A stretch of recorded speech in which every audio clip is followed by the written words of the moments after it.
真不错。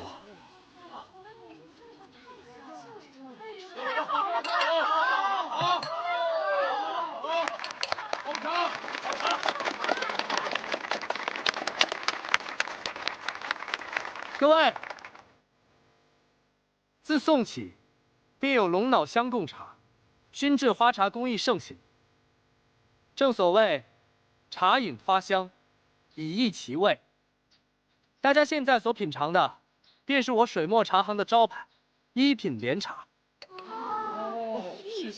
我身后的这幅泼墨山水画，名曰《茶农耕作图》，便是我画下无限人世代制茶的全过程。其制法传承古韵，也有改良，步步考究，足见我们国人制茶之匠人匠心。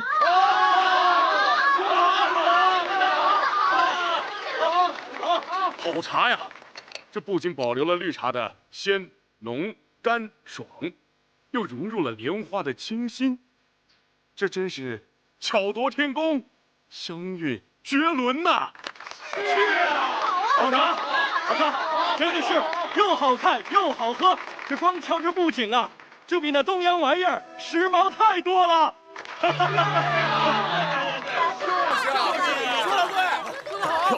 大家听我说，实不相瞒，家父终其一生，为一品名风扬名，然而却收效甚微。这是为何？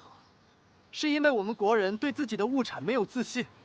在上海，但凡卖得好的商品，全都带着一个洋字，不管是东洋、西洋还是南洋，只要夹着这个洋字，就一定卖得好。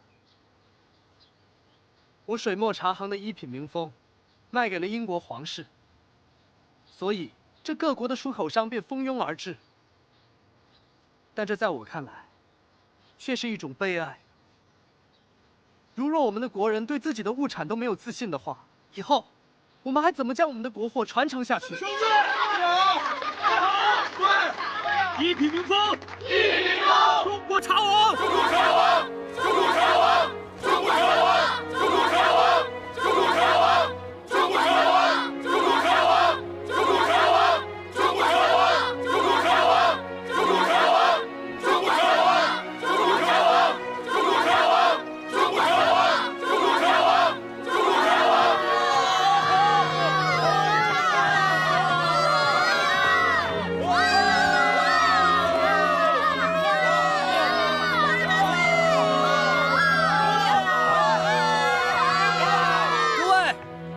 既然大家喜欢，请大家记住，这是我们的中国茶，它叫一品名风。一品名风，中国茶王；一品名风，中国茶王；一品名风，中国茶王；一品名风，中国茶王；一品名风，中国茶王；一品名风，中国茶王；一品名风，中国茶王；一品名风，中国茶王。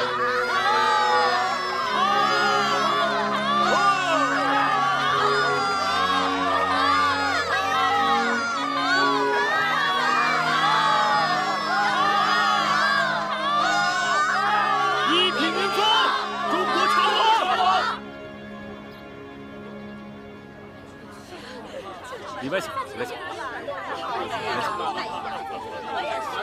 慢慢排队啊，大家别着急。您喝的好啊，您别着急啊，大家。看来现在全上海的人都知道我们一品名风了。对啊，当然了，我们可是茶王啊。景墨兄，看这是什么？你现在可是上海滩的名人了。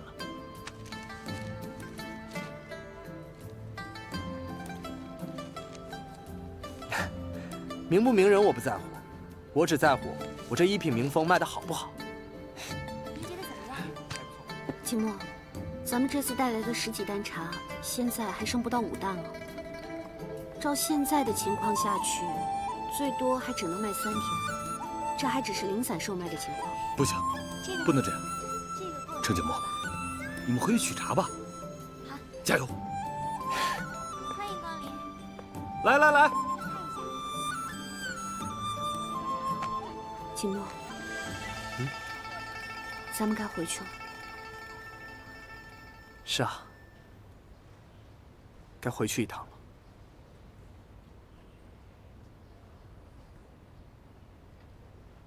景墨兄，认识你，是我查理一生的荣幸。都是好兄弟，说这些干嘛？以后你在上海安心经营好茶行，我们一起把一品民风做得更好、更强。没错，我现在终于明白，一个广告，不论做得有多好，也需要一个实实在在的好产品。查理，你就在上海，安心等我寄货回来。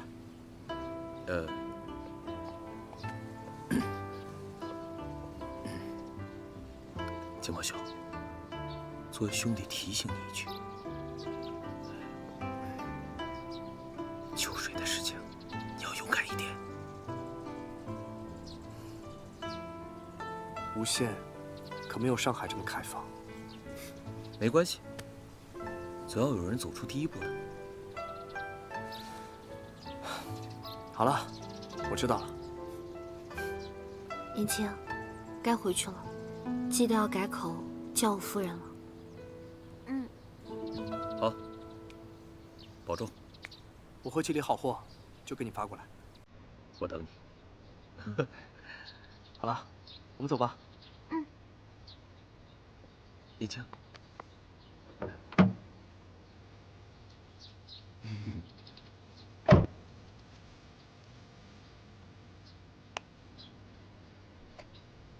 这是什么？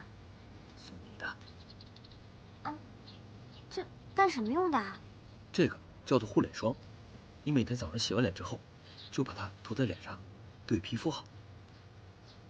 叶青，我不在的时候，你可要好好照顾自己。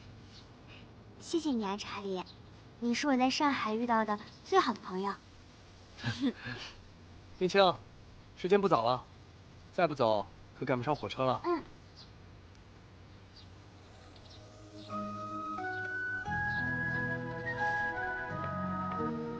我帮你开门。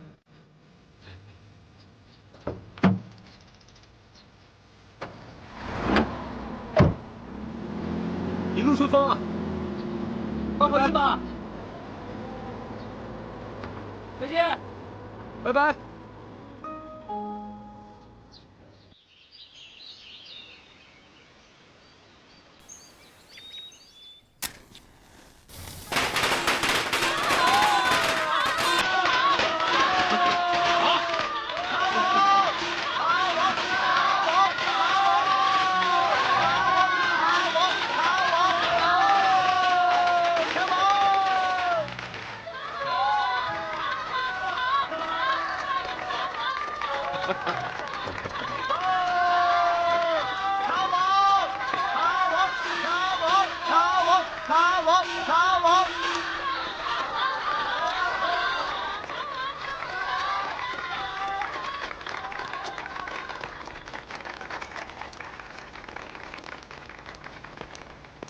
哎，景墨，你坐这儿。三爷爷，还是您坐吧。一家之主，理应坐这儿啊。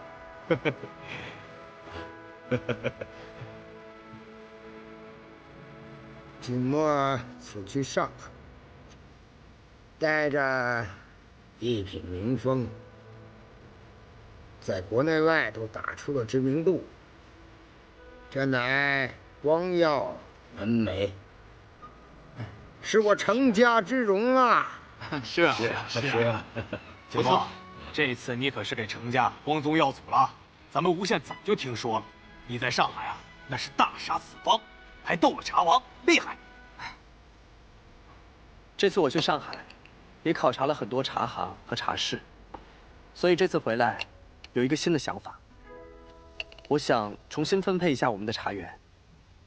之前咱们是产什么茶卖什么茶，但今后我想根据买主而定，他们喜欢喝什么茶，咱们就产什么茶。景墨说的这些，我怎么没听明白啊？这不都是一样的产茶卖茶吗？这里还有什么门道不成？管你明不明白，你只需要按照景墨说的办就行了。对，是不是？景墨，你说什么，我就按照你说的做。对，都听景墨的就行了。景墨这个话呀，我算是听明白了。那他就是根据买主的喜好，来确定茶的口味，这样就不愁卖不出去了，对吧，秦墨？是，三爷爷说的没错，这招妙啊！我一定支持，我把所有东西全部都交给你打理。我100个赞同。既然大家没什么意见，咱们就这么定了。哎，不过咱们各家的分红怎么算呢？咱们程家永远都是一家人。我程景墨再次向大家保证，程家的分红比例和从前一样，绝不会变。可以。大爷爷，您知道吗？这次景墨在上海走访了很多茶行，发现咱们的一品名风在外面真的没有太大的竞争力。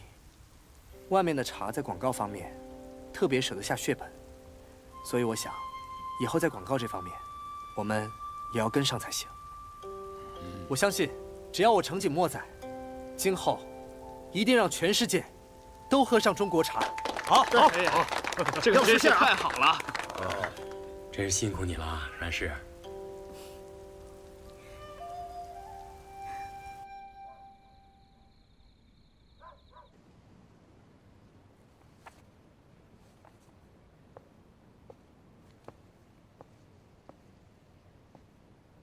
少爷，乔叔，夫人回阮家了。是的，我都安排好了，您就放心吧。对了，乔叔，运往上海的那批货，都检查的怎么样了？您尽管放心，有英国领事馆的条子，这马司令啊，很爽快的就放行了，再也没有阻拦。那就好，乔叔，这段日子辛苦你了。哎，看您说的，程家的产业在您手上蒸蒸日上，老奴就是再苦再累也高兴啊。我爹的在天之灵，应该也会感到欣慰吧。老爷最大的愿望就是这个家不散，让程家的茶叶扬名天下。现在在您手上都实现了，如果老爷在天有灵，一定会很高兴的。我爹虽然不在了，但只要我在程家，我相信程家一定会越来越好。少爷，老奴去给您端碗粥。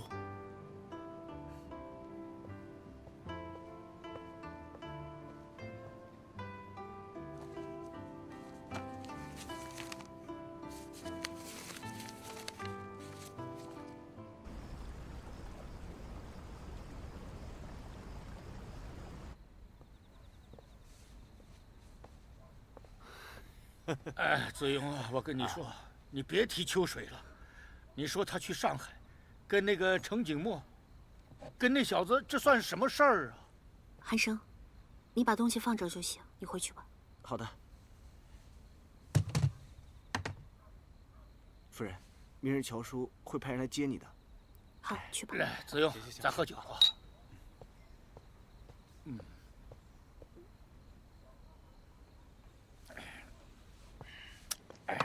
秋水，你回来了。哎，走。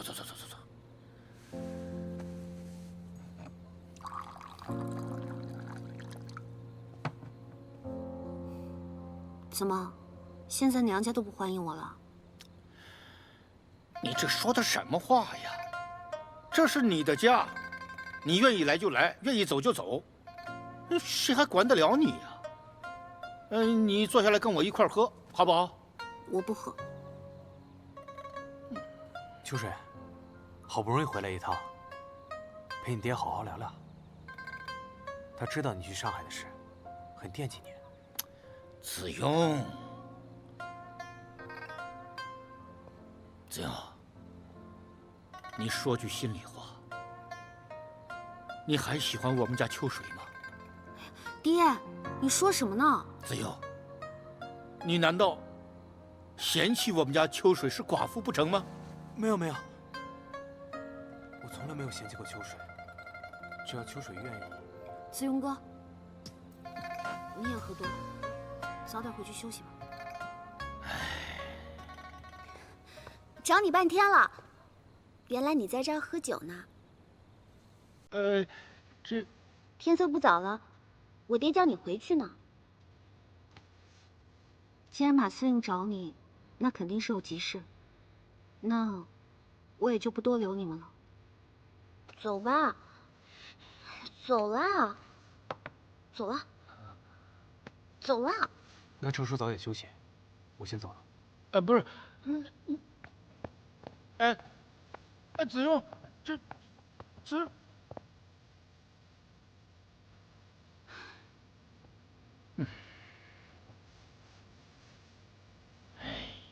别喝了，爹，以后我的事情，你不要擅自做主。不是，这什么叫擅自做主啊？你总不能顶着一个寡妇的名头过一辈子吧？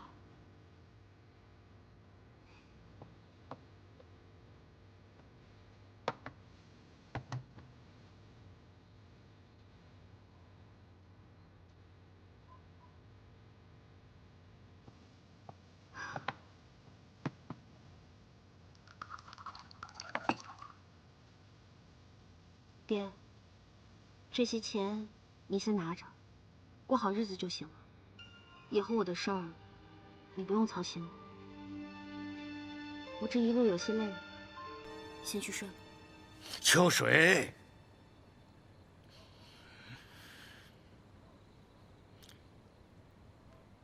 你是真不知道爹的心思啊！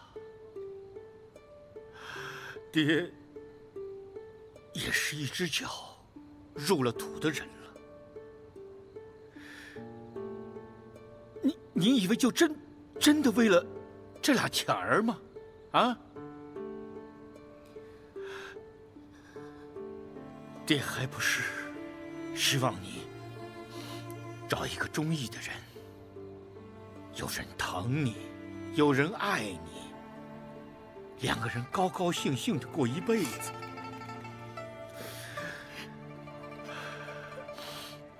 爹看到你开开心心的，我也就放心了。你说，我女儿那么好，总不能跟她爹一样吧？别说了，早点休息吧。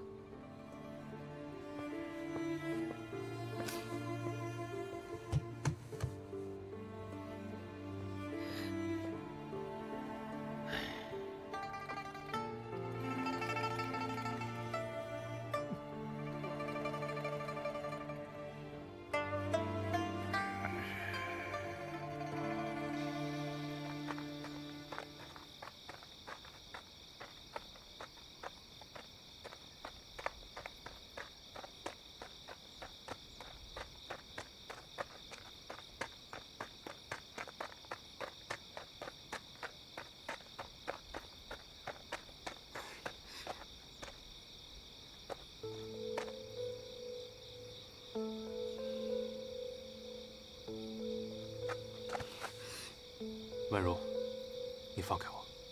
我不放。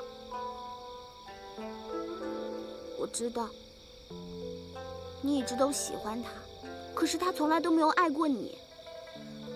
你知道吗？我把你拉出来，就是不想看你在他面前没了自尊。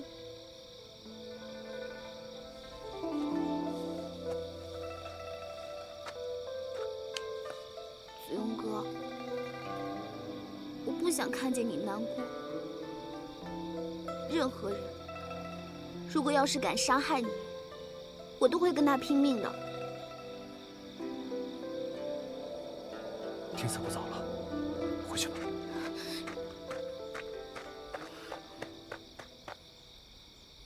所以说呢，尼采的这一本《悲剧的诞生》是他美学的代表作。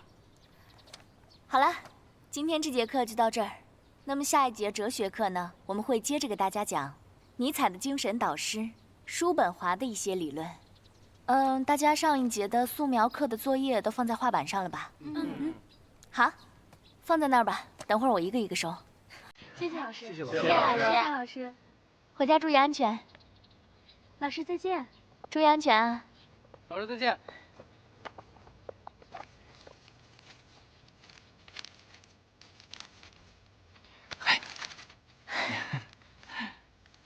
程老师的哲学课，恐怕尼采自己都没想到。可不许你这么开玩笑。你看，画的怎么样？学生画的。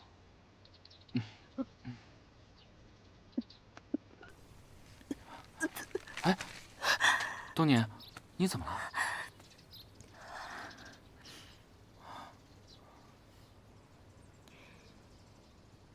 少钱，我有一件事一直还没跟你说。什么事啊？我怀孕了。真的？嗯。太好了！爸，娘让我给你带了某味的草莓，尝尝鲜。那，哎，可能你俩也不太需要，没事，我尝吧。不，哎，少贵，我和东宁的事儿，嗨，放心吧，我肯定不跟爹娘说。你是支持我们的？你俩是真心相爱吗？是。是。那就行。嘿嘿，我认识你，你是程启墨的小姑姑，是不是？哥，你可得好好处，以后程启墨见了我，得叫我小叔叔呢。这么好的机会，我怎么能够便宜了他呢？是不是？这是娘从毛维带来的草莓，啊，你俩好好的啊。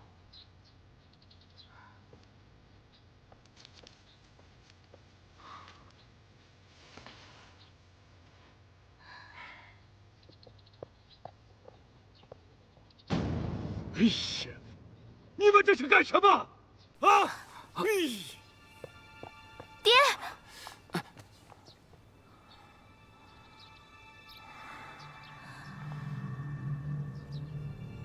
你说，你和刘少乾到底是什么关系？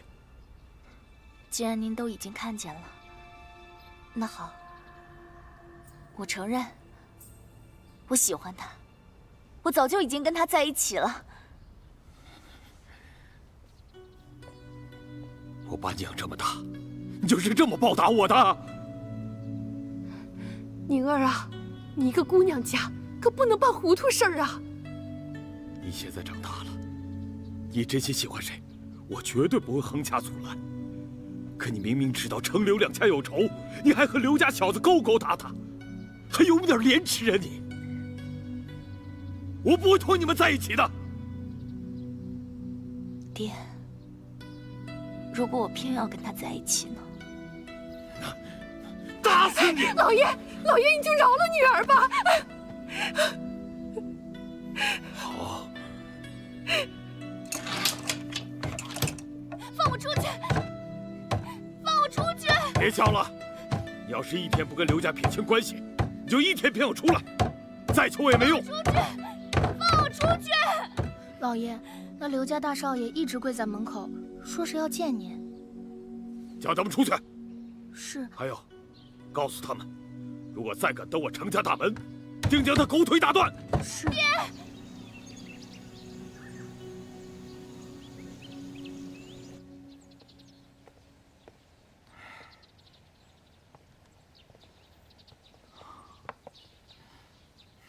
少爷，请用茶。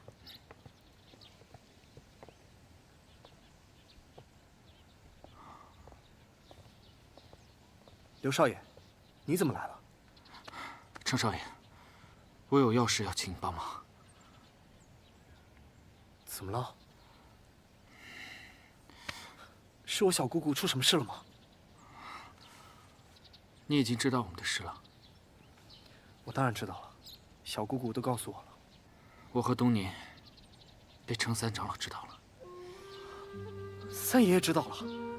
以三长老的性格，是断然不会再让东尼和你见面了。我求二位一定要帮帮我。东尼她怀孕了。什么？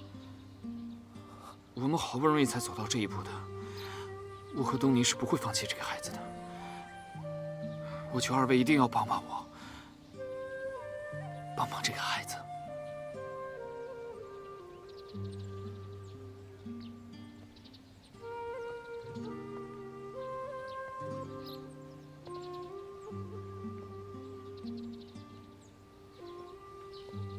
我想到办法了。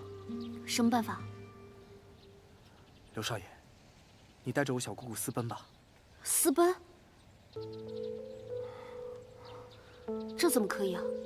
如此一来，程刘两家的关系只会越来越糟。可孩子也是无辜的，孩子怎么办啊？事已至此，我们只能先试试了。刘少爷，你先回去，晚饭的时候我会去找你。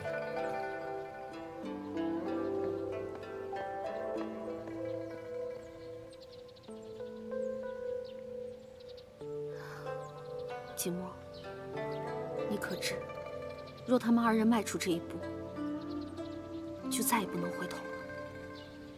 我当然知道，可是我不希望他们像你我一样。我们帮帮他们，好吗？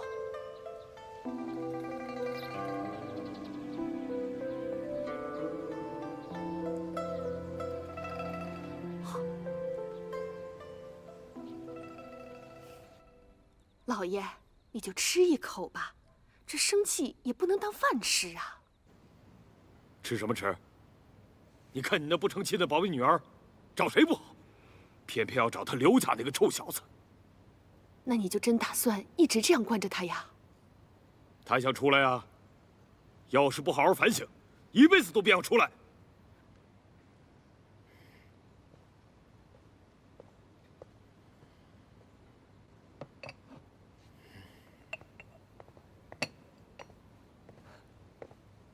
三爷爷，你们怎么来了？三爷爷，我们今天来有一件事儿想跟您商量。什么事情？那三长老，您和景墨先聊，我去看看三婶。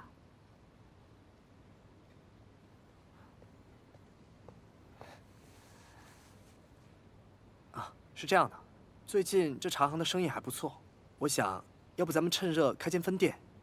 三爷爷在经营之道上比景墨有经验，还请三爷爷指点指点。哎呀，说起这个，还算你说着了。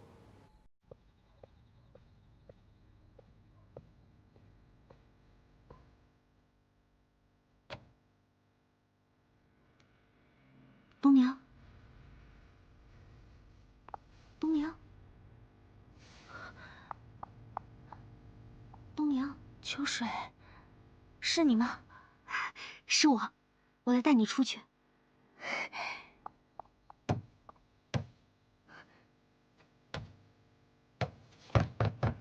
你等等。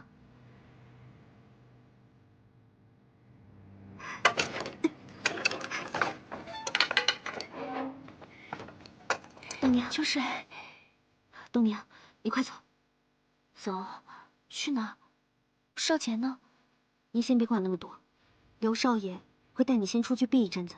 现在，最重要的就是孩子，你放心，剩下的一切我们都安排好了。快走吧。哎，等等。可我爹，我娘，难道你想像我和景墨一样吗？现在，这可是唯一的办法了。走。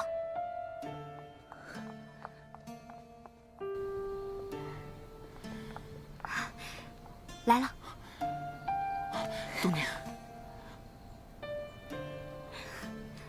少钱。好了，你们快走，剩下的我们来应付。秋水，谢谢你。时间紧迫，快走吧。走吧。大小姐小心啊！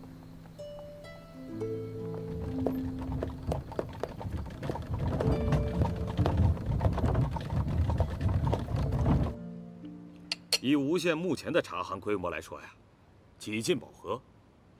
虽然水墨茶行标新立异，取得一点效果，但我还是要劝你啊，贪多嚼不烂，不要开第二家店。是，三爷爷教训的是我太急功近利了些。知错能改就好。三爷爷啊，这时间也不早了，我们就先告辞了。也行，以后有什么生意上的问题，随时来找我聊聊啊。哎，那我们就先走了。好，告辞。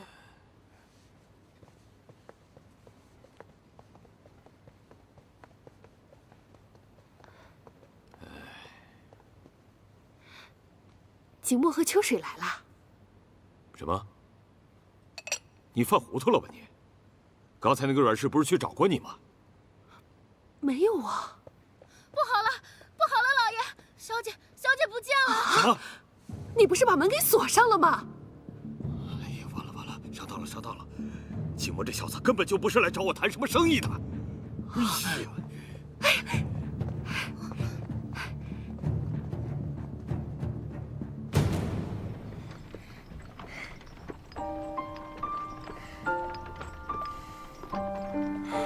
冬娘，我今天就要娶你，你愿意跟我疯狂一次吗？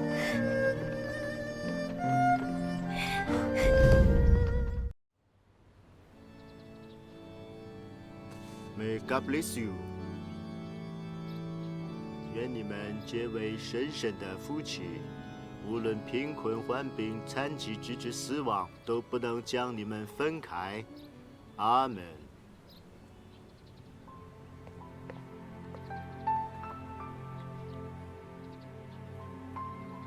结发为夫妻，恩爱两不疑。 她是你的妻子，你可以亲吻她了。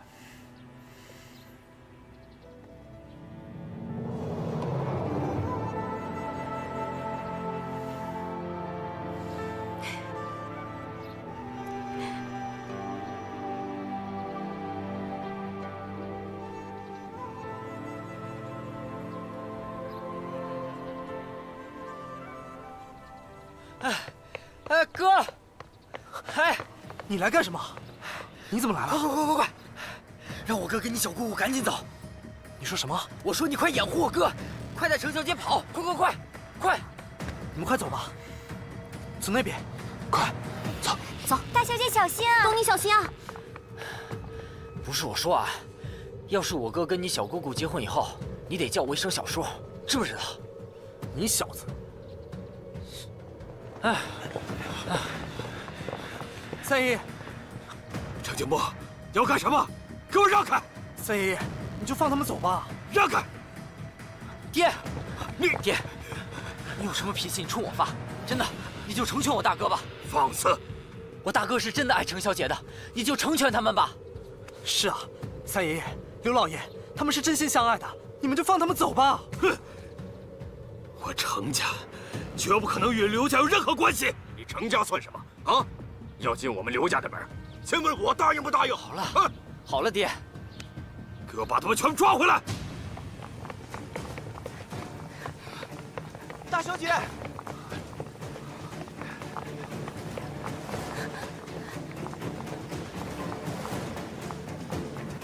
大小姐，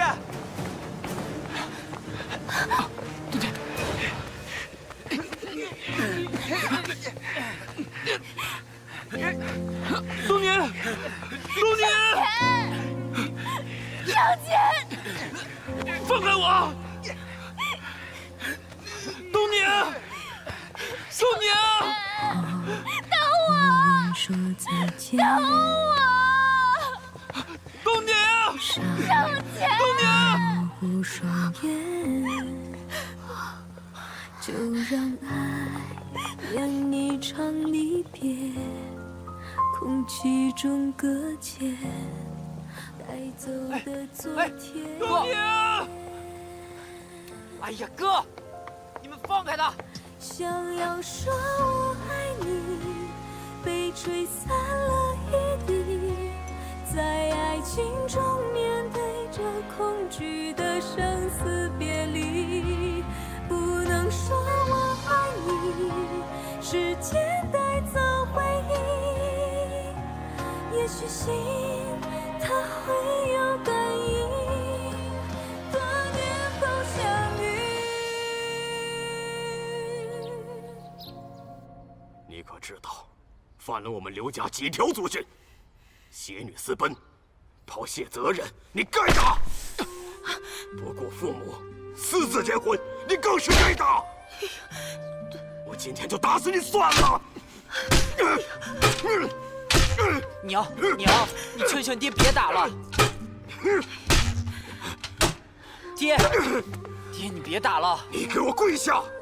哎，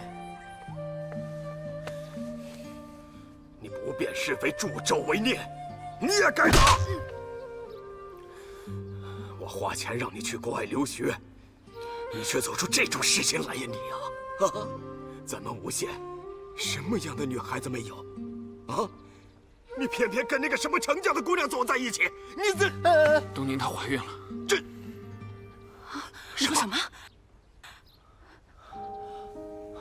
对，爹，娘，程东宁她确实怀孕了。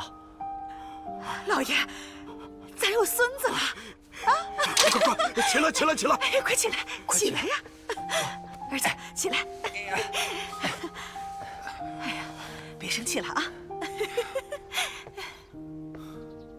哥，慢点。刘全，没事吧？刚才我下手太重了，快看看他，看看他。好，快去！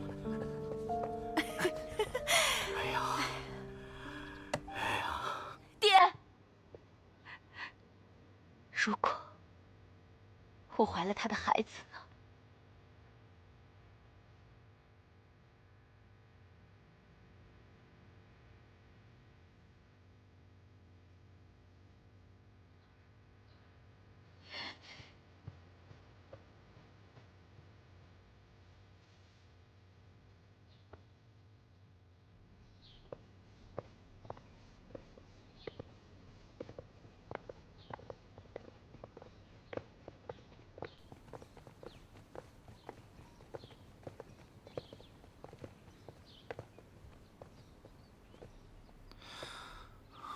爹，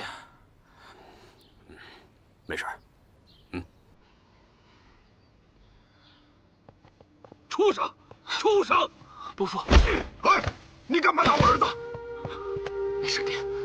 你没事，爹。伯父，我跟东宁是真心相爱的，我跟他有共同的人生理想。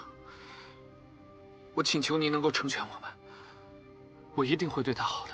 我也希望能够通过我们化解程刘两家这么多年的矛盾。就算我程蜻蜓死了，你这个没教养的臭小子，我就是做鬼都不会让你们在一起。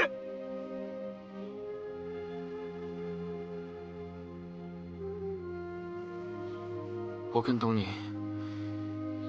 已经在教堂成亲了，就算您不同意，东宁也已经是我的妻子。你们的那个什么狗屁教堂婚礼不算，我没有同意。程老爷，咱们程刘两家是一向不和，但是咱不能让年轻人担着呀。既然东宁已经怀了我们刘家的孩子，我们刘家愿意风光的迎娶进门，你想得美！你家小子禽兽不如，还想娶我家女儿进门，我呸！你。至于你们刘家的种，我会想办法解决。就死了这条心吧，程蜻蜓！你要敢动那孩子，我刘新州跟你没完！爹，我倒要看看你到底敢怎样！你，苏克，程蜻蜓！好了，爹。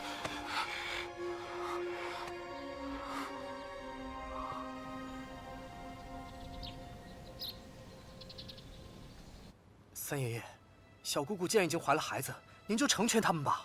对啊，三长老，大人即使再有错，但孩子是无辜的呀。而且我相信，刘少爷一定会对东宁好的，您就成全他们吧。爹，这次是女儿任性了，可这事关女儿一辈子的幸福，求您成全。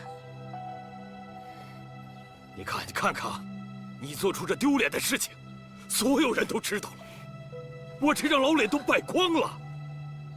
你今天必须把孩子打掉，再不去替刘家。爹，如果孩子死了，那我也宁愿死。宁儿，你说的这是什么话？你要是死了，你可让娘怎么活呀？三爷爷，你这么做简直就是刽子手！你让小姑姑打了孩子，这不光是在草菅人命，更是在诛心啊！虎毒尚且不食子，您这么做，难道心不痛吗？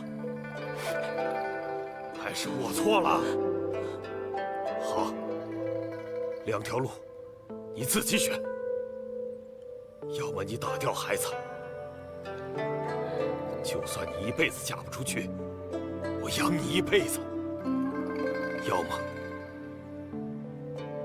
你滚出程家，我程庆亭就当没有这个女儿。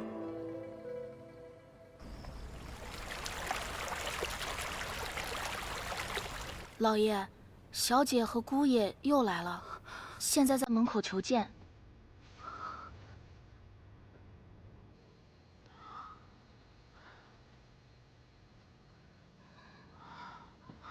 放心，有我在。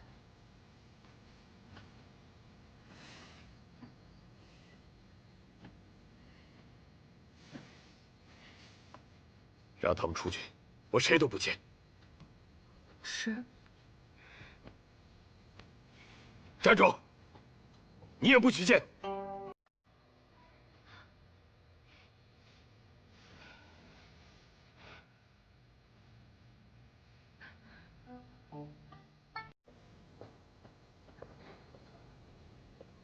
秋菊，怎么样了？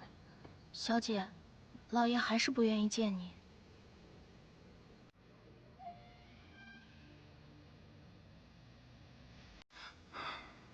没事，没事。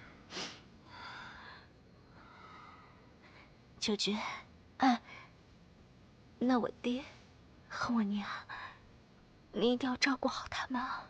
我会的，小姐保重。那我们下次再来。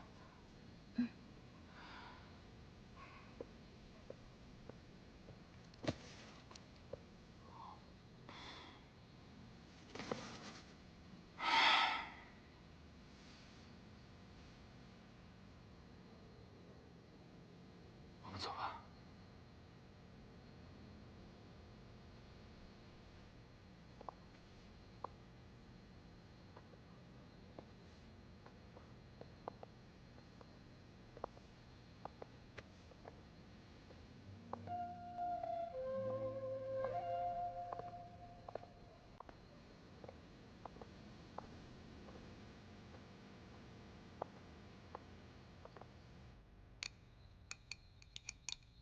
大爷爷，吃菜。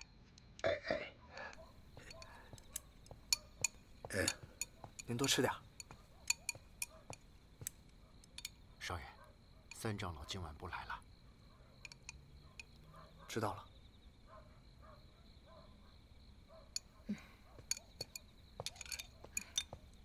来，接着吃。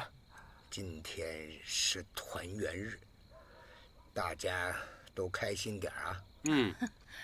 景墨啊，咱们程家好久没有大家聚在一起过节了啊！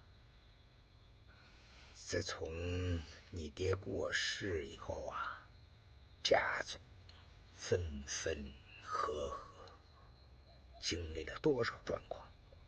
哎，多亏了你啊，我们程家才没有散。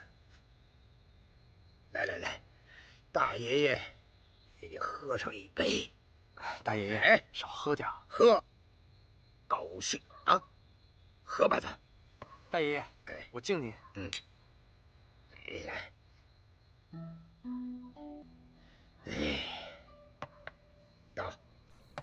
倒上。哎呦，大爷爷，大长老，大长老喝多了，送大长老回去吧。好，倒上。大爷爷，咱们改日再喝啊。小心，小心。慢点。韩生，注意安全。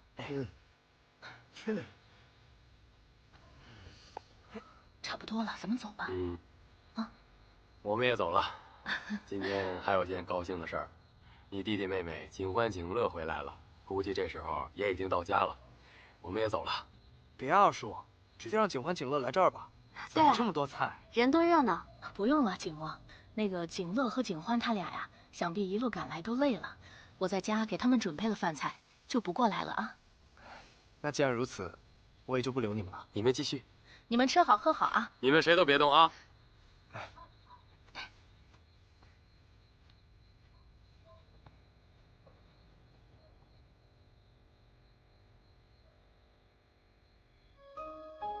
坐，大家坐，大家坐，大家坐，坐。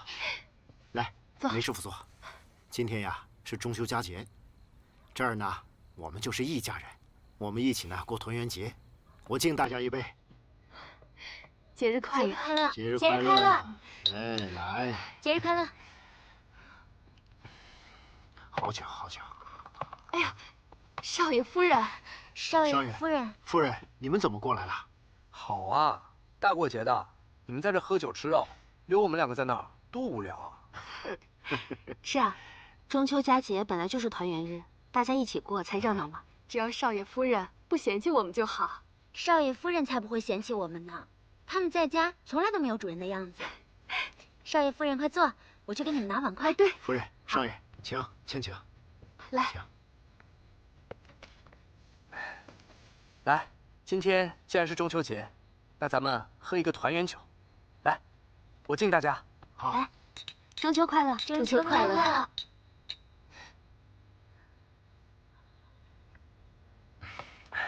梅师傅，现在程家的生意好了，茶房那边呢，多吃点。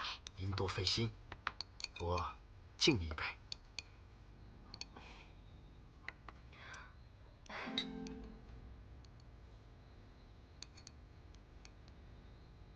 白灼虾，你来一个。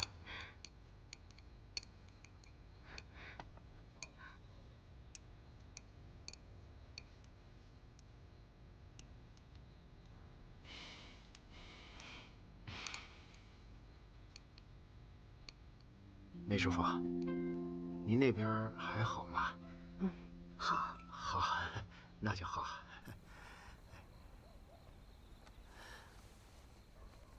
那你们先吃，我出去一趟。你去哪儿啊？哎，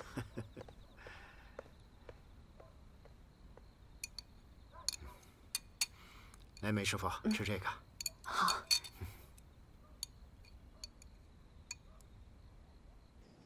坐。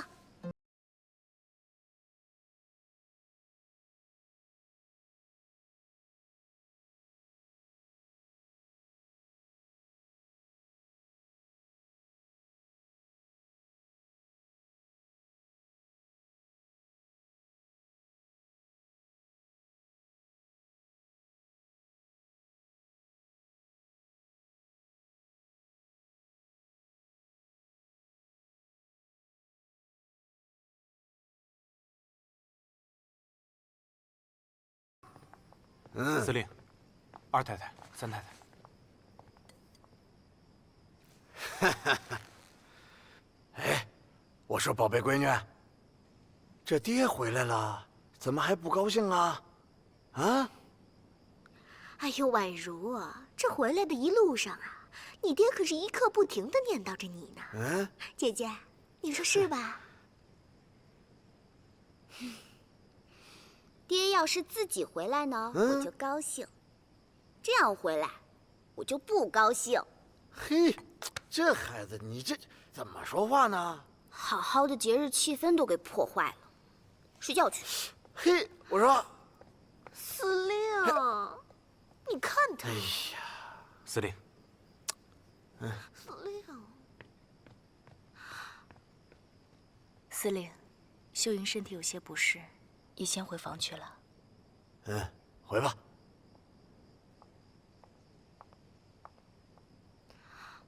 司令，你看他怎么这样啊？哎呀，没事儿啊，走就走呗，怕什么的？不是还有你陪我吗？啊？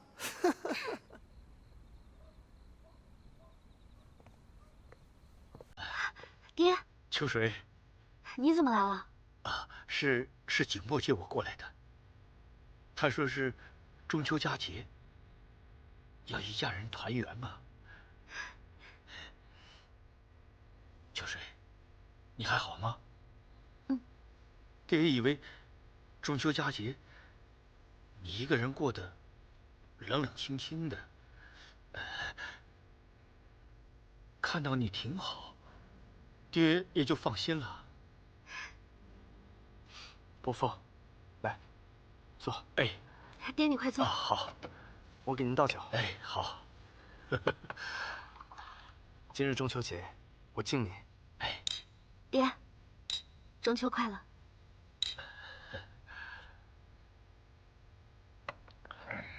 爹，来多吃点。好。伯父，来。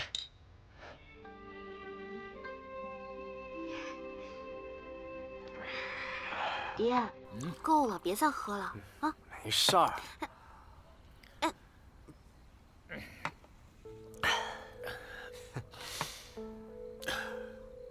都是爹无用啊！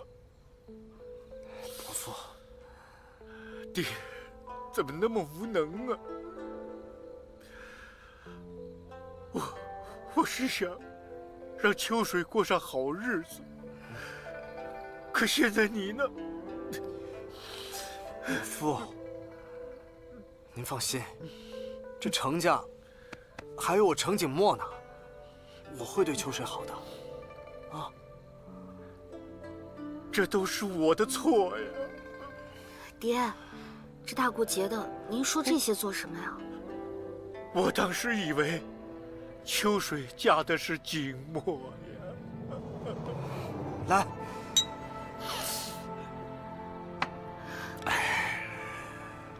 别再喝了，伯父，我也想让秋水体面的跟着我。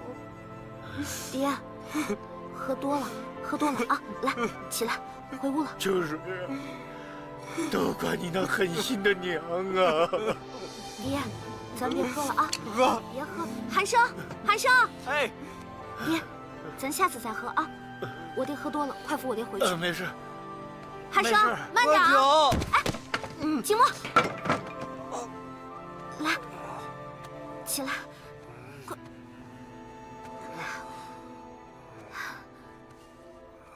哎，哎，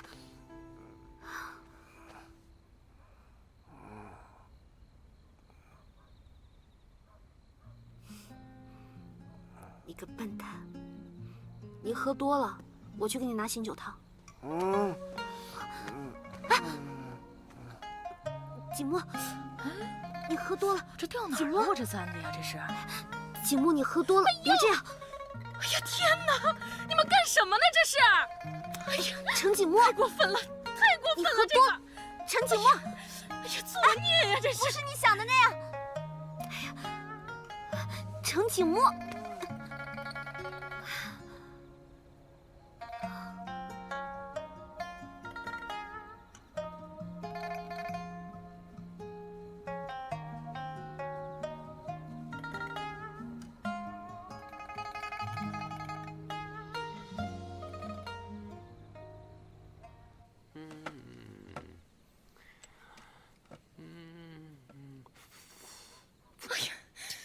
哎呦！哎呀，不行！这，我早晚给被你给吓死。刚刚我看见阮秋水那个狐妹子在勾引景墨呢。阮氏啊！我看那阮氏啊，是个知轻重的人。你是没看见，那抱着景墨就是不放啊！他年纪轻轻的便守了寡。和景墨又在同一个屋檐下，他能安分得了吗？要我说，当初你们就不应该那么轻易的放过他。哎呦，你可小点声吧！即便他是那样的人，咱们景墨也不是那样的孩子。再说你看准了没有啊？我看准了，这事儿万一要是传出去，咱们程家的脸面可往哪儿放啊？不行，咱们得抓紧，给景墨寻门亲事了，必须得赶紧断了那个狐妹子的念想。这倒也是个正事儿。那谁去跟景墨说去呢？你是他二叔，你比别人都是要更亲一些的。万一哪天要是景墨跟这个狐妹子一起把咱们程家的这个家产都给卷跑了，你就开心了你。你别整天这是悠然自得，晃晃悠悠。我这他这椅子你拿出点这个长辈的架势来啊！你严肃一点行不行啊你？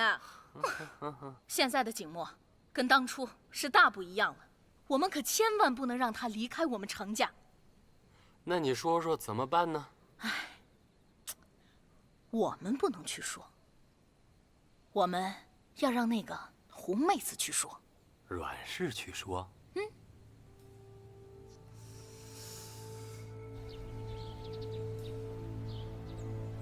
你确定昨天晚上没看走眼？我确定，真真儿的呢，看得着。你是没看着，切！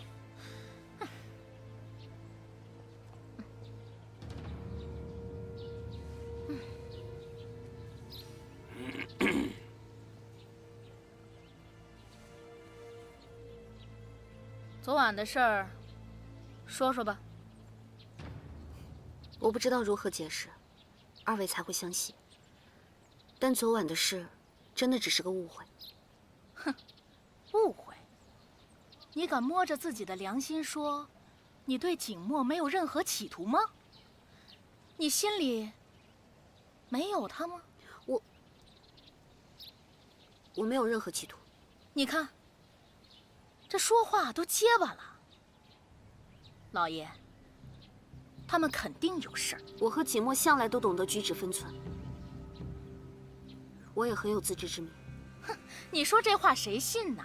啊，同在一个屋檐下，一个是年轻的寡妇，一个是血气方刚的少年。哎呦，我这行了，我看的是真真儿的。你说的这么细干什么？今天我们过来没别的意思，就是想要你一句话。您说。既然你口口声声地说自己对景墨没有非分之想，那就证明给我们看。景墨现在已经到了婚配的年纪，你身为他的小姨娘，是不是理应由你亲自为他操办婚事呢？这，你这什么这呀？这不是你应该要做的吗？啊，你吃我们程家的，住我们程家的，生前没伺候过一天大哥，你总该为他做些什么吧？景墨性子向来都傲，我怕他不听我的。哪家少爷小姐不是父母之言，媒妁之约呀？啊，他傲他的，你办你的呀？我就不信了，给他个美娇娘，他能不心动啊？阮氏，这件事情有这么令你为难吗？还是说你跟景墨真的有什么不清不楚的事情？我没有。我告诉你啊，你心里坦荡，就做给我们看啊。要不然的话，我就把你们的事儿告诉全家。我们本来就没什么事儿。你就是有事儿，我都看见了。他就是有事儿，我都看到了嘛。我说好了。既然今天大家已经把话说到这个份上了，我希望你好自为之。走了。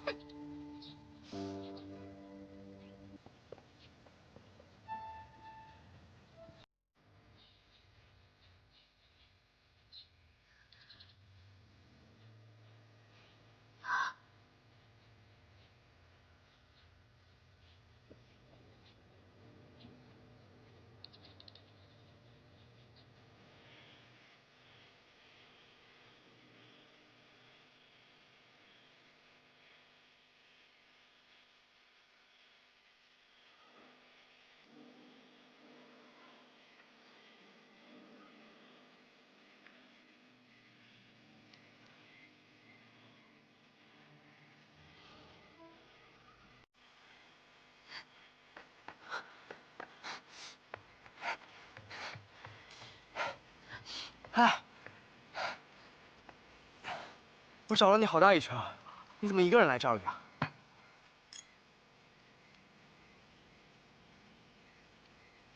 你哭过？发生什么事了？二叔二婶托付了我一件事儿。什么事儿啊？怎么这么严肃？要我亲自为你操办你的婚事。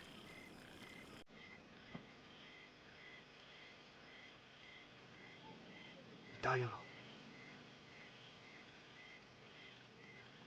他们觉得我和你之间必定有什么瓜葛，希望我以此自证清白。自证清白？证明什么？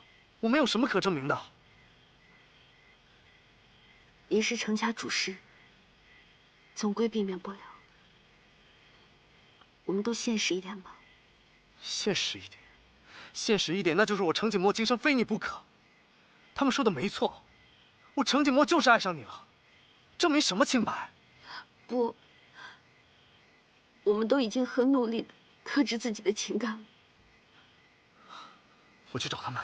你别去，我不想程家一帮人就像审犯人一样的去为难你。他们为难的还少吗？但这次，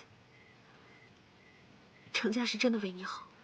程家，你满口的程家，他们何时把你当程家人看过？那你跟我在这干耗着，耗尽你的青春，又有什么幸福可言呢？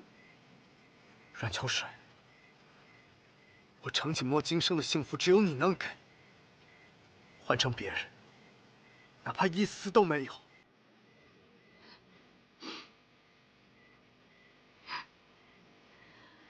程景墨，我们都现实一点吧。再这样下去，要面对的太多。你怎么就不能陪着我一起反抗呢？因为你已经为我反抗太多了。你看看我，给你和这个家都带来了什么？我不想再反抗了，我也不敢了。我都可以预见到，你会因为我面对多少的责难和困难。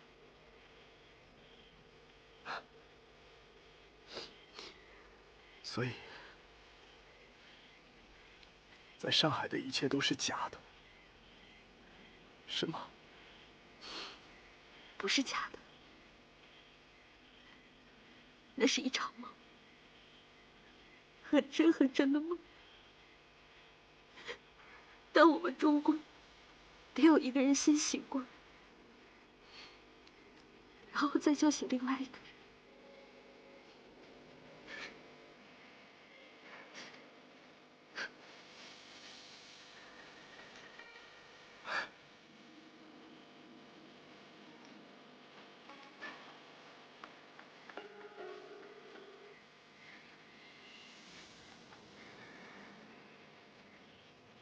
是啊，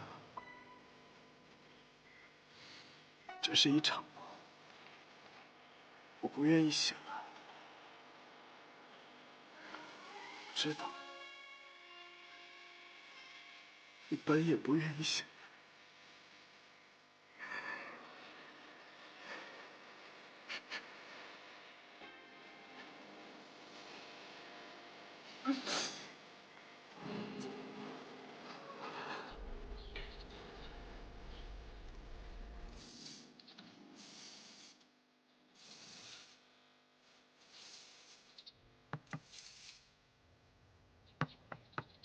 夫人，少爷呢？少爷一大早就出去了，饭都没吃，脾气也不好，许是一宿没睡。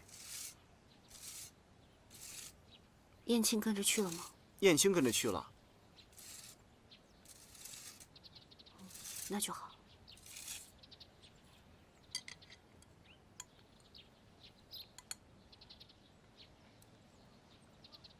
回头让厨房给少爷补点安神的汤。好。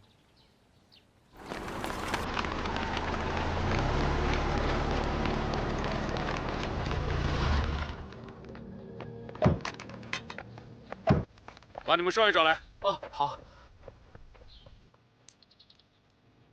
外头怎么回事？怎么这么吵？夫人，马司令来了，要见少爷。他要见少爷做什么？夫人，你躲一下，那马司令不是什么好东西。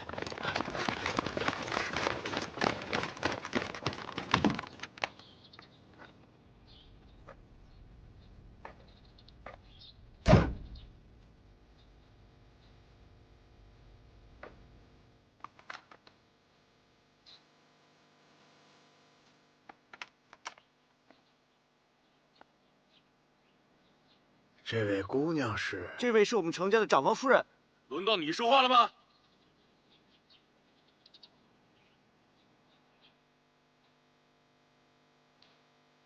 你就是那个寡妇。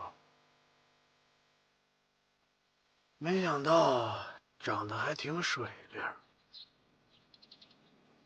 可惜了，我听说你们程家之前讨缴了一笔税额不小的赋税啊。马司令可能不太清楚，我们已经全部悉数补上了。光把钱补上了，怕是不行啊。老子也是带兵打仗的，没点别的惩罚，我怎么服众啊？不过，如果请夫人到我府上，能小住几日，这之前偷逃赋税的事儿，我就当没发生过。如何？那就不必了，我稍后还有事，就不招待马司令了，请吧。走嘛，肯定是要走的。不过，还得劳烦夫人跟我一起走，把人带走，带走。放开我！夫人，走开！司令，放开我！这么夫人，小子，活着不好吗？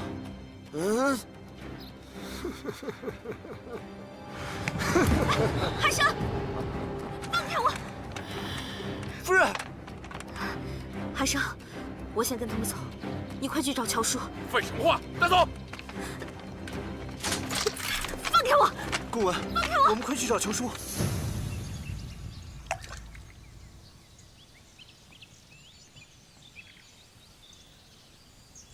少爷，您都坐半天了，吃点东西垫垫肚子吧。